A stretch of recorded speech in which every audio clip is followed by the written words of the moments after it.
Friends, ఈరోజు మనం రాజమండ్రి నుంచి చిత్తూరు వెళ్ళే ఏపీఎస్ఆర్టీసీ బస్సెస్ ఇన్ఫర్మేషన్ తెలుసుకుందాం.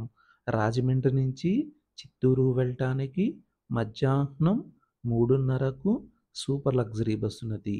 ఈ బస్ రాజమండ్రి బస్ స్టాండ్లో మధ్యాహ్నం 3:30కు బయలుదేరి చిత్తూరు వెళ్ళేసరికి ఉదయం 6:30 అవుతుంది.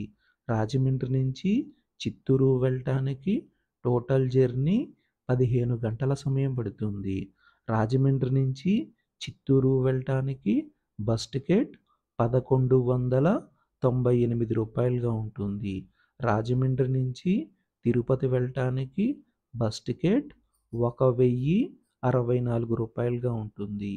ఈ బస్ రాజమండ్రి బస్ స్టాండ్లో మధ్యాహ్నం 3:30కు బయలుదేరి భీమడోలు వెళ్ళేసరికి సాయంత్రం 4:50, హనుమాన్ జంక్షన్ వెళ్ళేసరికి సాయంత్రం 5:40, విజయవాడ వెళ్ళేసరికి రాత్రి 8:30, గుంటూరు వెళ్ళేసరికి రాత్రి 9:30, తిరుపతి వెళ్ళేసరికి తెల్లవారుజామున 4:30, చిత్తూరు వెళ్ళేసరికి ఉదయం 6:30 అవుతుంది.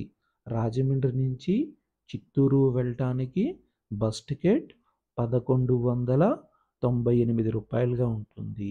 రాజమండ్రి నుంచి తిరుపతి వెళ్ళటానికి బస్ టికెట్ రూ.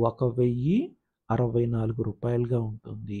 రాజమండ్రి నుంచి చిత్తూరు వెళ్ళటానికి టోటల్ జర్నీ 15 గంటల సమయం పడుతుంది.